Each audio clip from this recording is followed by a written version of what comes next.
All right, time for another edition of commUNITY, and the sun is shining, but the seasons are changing. The seasons are definitely changing because you have a chance to exercise your right, the right to vote.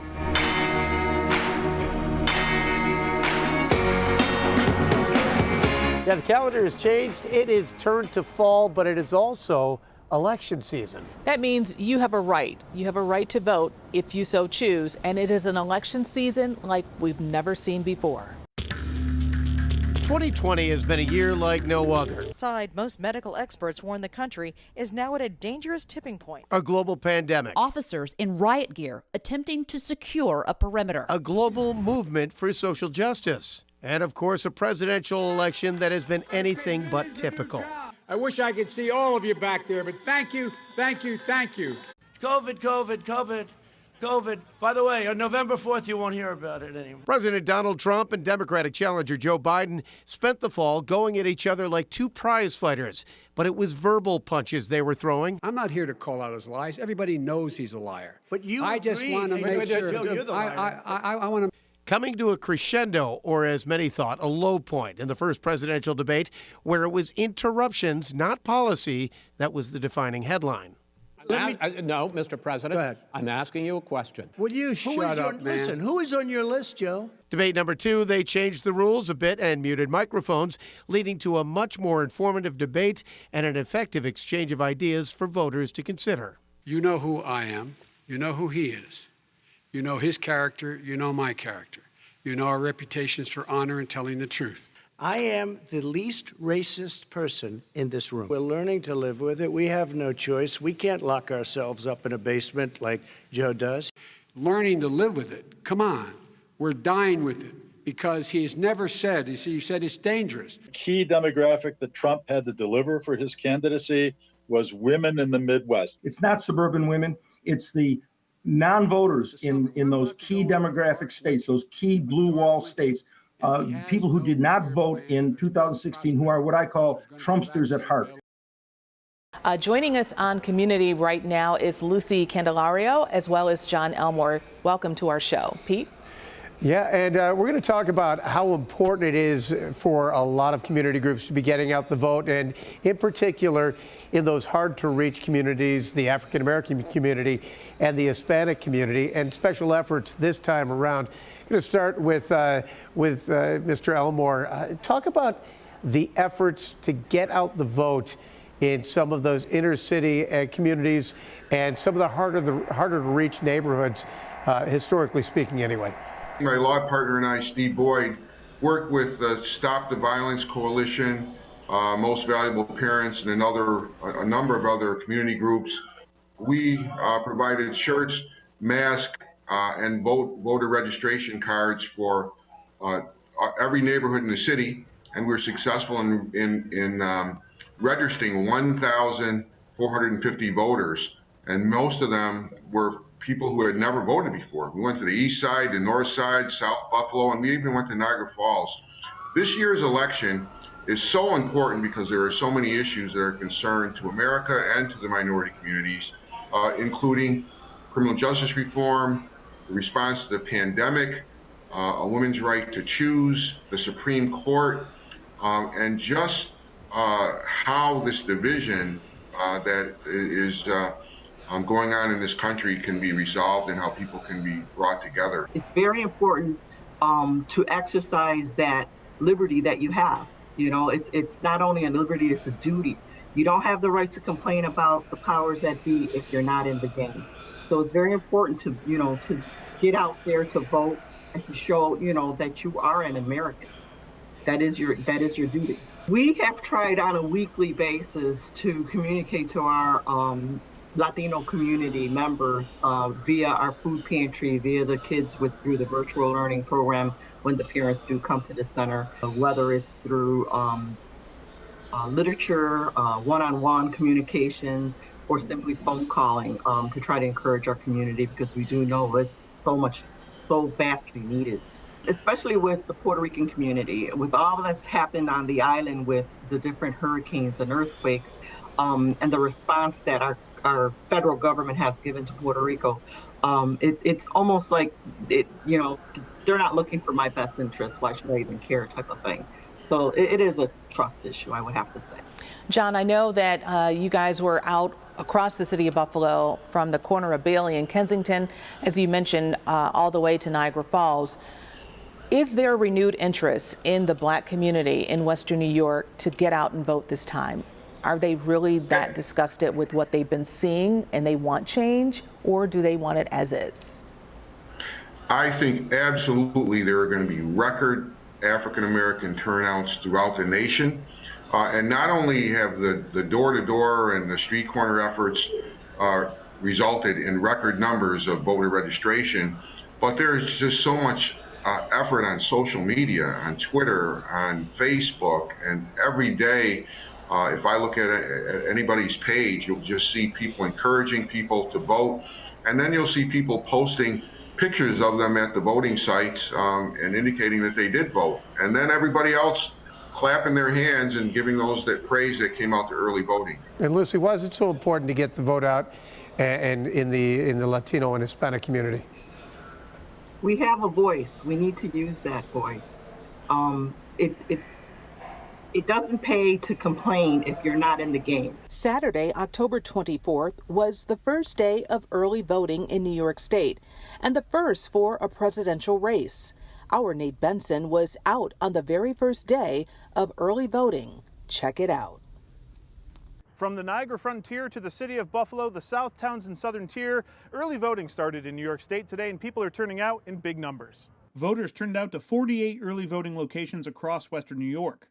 And despite the shift from nearly 80 degrees yesterday down to 40 today, a slight chill didn't stop the hundreds of people we saw today in line to vote. Niagara County got the jump start on early voting with polls opening in 2 locations at 10 this morning. One voter arrived at the location pre-dawn at 7 a.m. and camped out to a degree. I was in my car till 7:30, and then, everyone started forming a line, so I didn't want to lose my place since I was the first one here, so I got out and stood for the last 2.5 hours. What prompted you to come out the very first person in line here on the first day of early voting? Because the only way to make change is to vote. It's the only way. And how was that early voting experience? Oh, it was great. It was great. The people were great. Everyone's real friendly. No issues here. It was wonderful. And that was the story elsewhere in Western New York as well. Catherine in Clarence shared this photo saying she had to wait 2 hours, but it was mostly pleasant. Jen on Twitter said 50 people were in line when she arrived at the Springville early voting location. And a first for this reporter, the $25 million Grand Island Welcome Center actually had a full parking lot with over 100 people in queue to vote. Kathy Berger was excited while in line at the Gallivan Grider Community Center and had this message for would-be voters. To vote. Everybody's out here to vote. I am so proud of African Americans out here. We got a whole line. We've been out here for at least a couple hours, but that's all right. Coming up on Community, how low can you go? Now I got the opportunity to not only set my record in Trinidad, but I also got to do it on an international show as well. The Limbo Queen has done it again. Stay with us as we go to Trinidad Tobago on Community.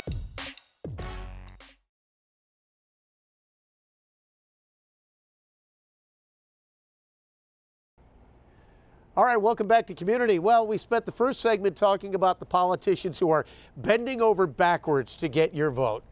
He mentioned the word bend. We know someone who can bend. In fact, she's the Limbo Queen, and she set three world records. Shamika Charles is now Shamika Charles Campbell. She's 28, married, but still making history. Remember this? Stomp on it, stomp on it, tramp on it, tramp on it, tramp on it, tramp on it, ramp on it, ramp on it, ramp on it, ramp on it, jump on it, jump on it, jump on it, let me take advantage, stamp on it, stamp on it, stamp on it, stamp on it, jump on it, jump on it. And this in 2010.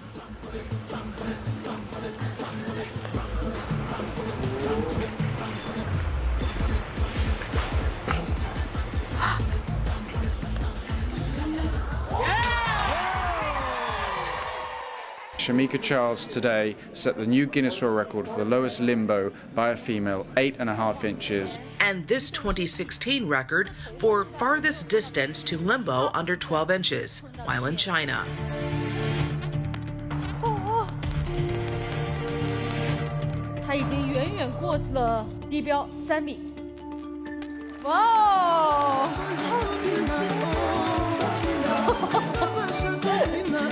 Now this, she set a third world record for the farthest distance limboing under vehicles.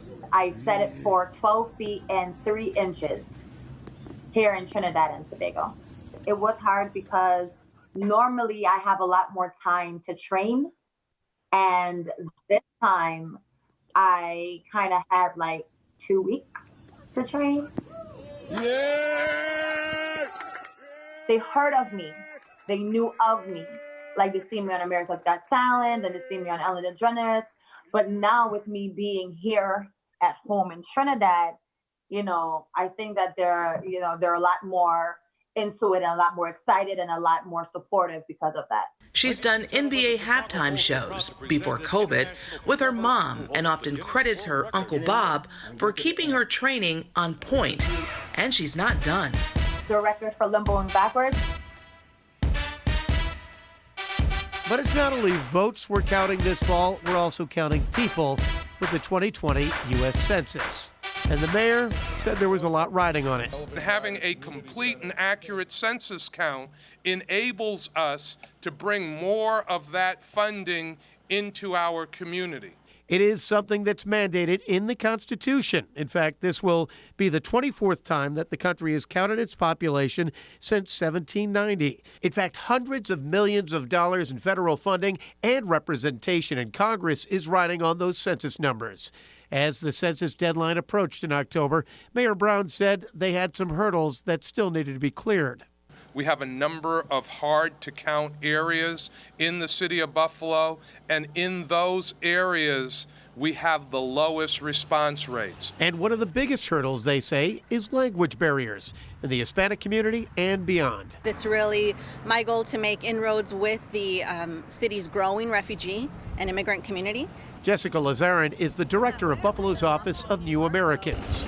The Department of State estimates that over 10,000 refugees have relocated to the city of Buffalo within the last decade. A group representing dozens of nationalities and languages. For a population that is new to the nation and new to the language, it can be very challenging. And so they have gone to work, relying heavily on different community organizations that are on the front lines. When they tell us we need resources in a particular language, we either translate it or we download it from the Census Bureau, who has provided a number of 56 language translations of materials.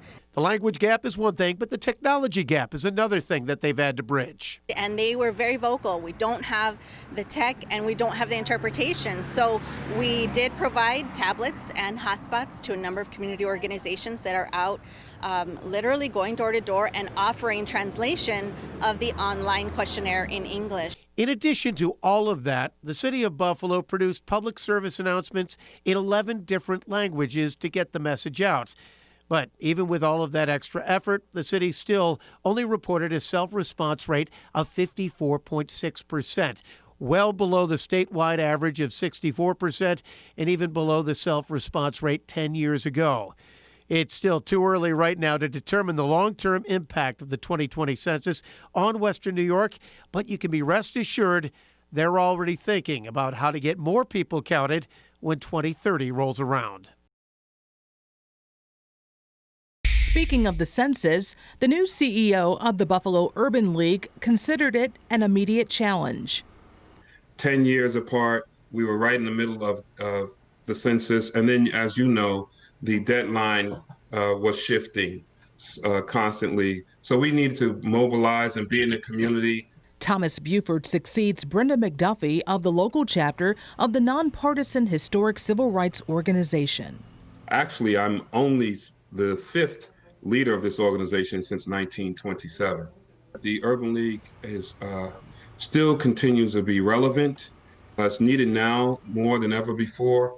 Some of the recent incidents, some of the atrocities, if you will, some of the challenges to racial equity, to social justice that have appeared. The Urban League has always been in a space advocating for policy reform, advocating for justice in these ways for our citizens, and as again, boots on the ground, meeting people where they stand.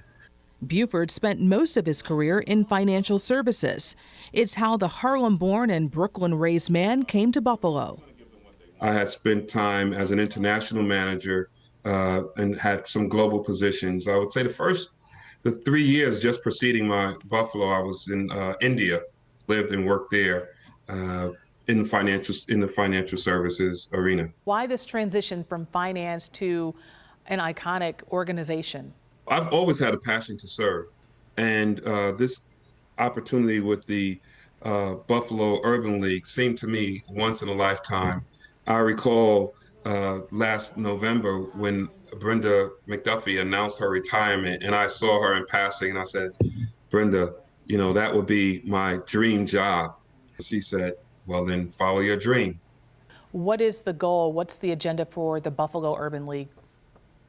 So as we're going to continue on our platform to serve, and for those who aren't familiar with our services, we have a multi-generational service offering.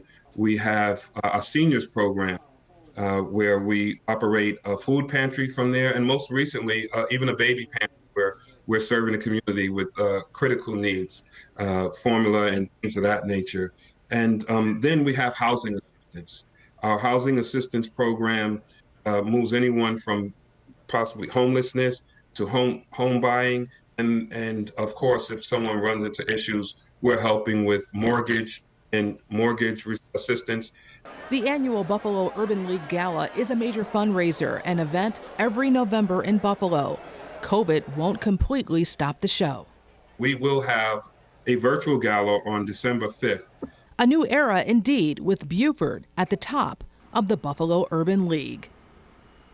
Coming up next on Community, we're going to get freaky. You might say super freaky, as the King of Funk hits the silver screen.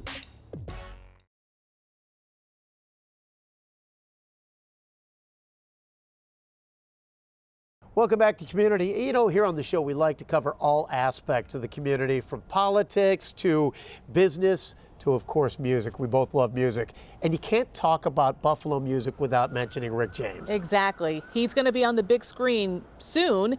And we sat down and spoke with his brother all about this big project that's coming up.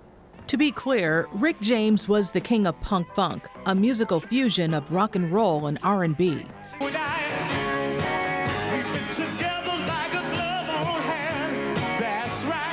The one thing that this movie will be truthful, and it will be real.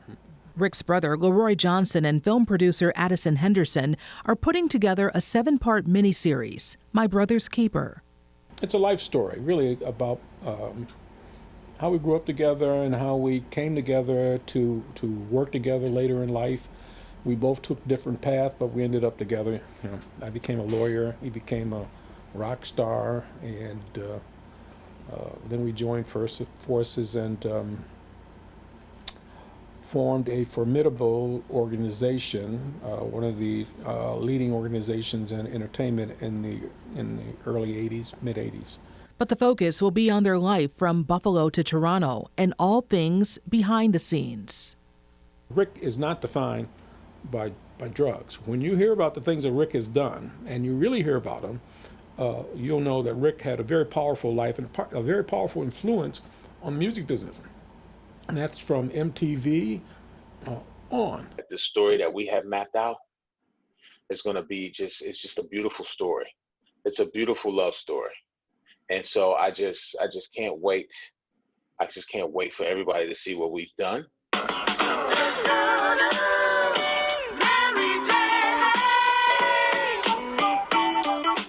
Who's older? Come on. Of course, Rick is way older than me. Way older than me. Rick is 11 months older than I am.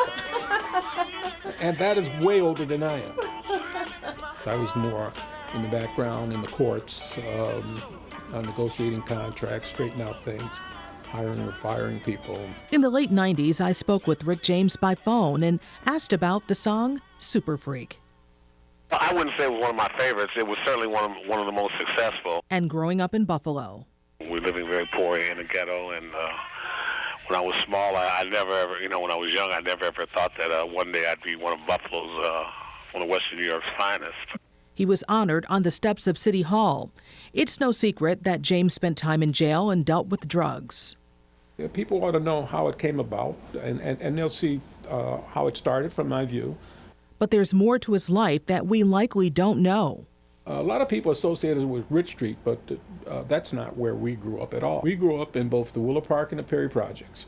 And then we moved out to Cold Spring and lived on Ferry. Matter of fact, we lived on 3 places on Ferry Street.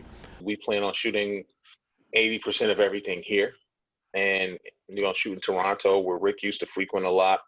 Obviously Los Angeles, and then we're going to recreate stuff here in the city, and we're going to do something special. Who will play Rick? We're looking at somebody who can be outrageous and serious and funny and loving and have all the aspects that Rick had, and powerful, because when Rick walked into a room, you felt his presence. I don't care who was in that room. It could have been Michael Jackson or Prince, and I've been in many rooms with the two of them. If Rick walked into the room, you felt Rick.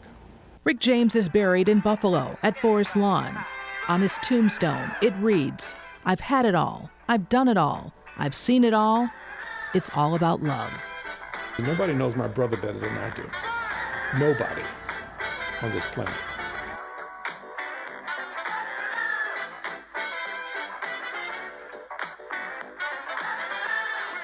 You gotta love Rick James, don't you? Yeah, gotta love this community, right? Absolutely. And thank you for joining us for another edition of a socially distanced community. Hello over there. Hello over there. It's a new normal, but you can always count on us. Absolutely. And we want to hear from you on commUNITY. If you have any suggestions, feel free to reach out to Pete or myself via social media. We will see you next month for commUNITY. Bye-bye.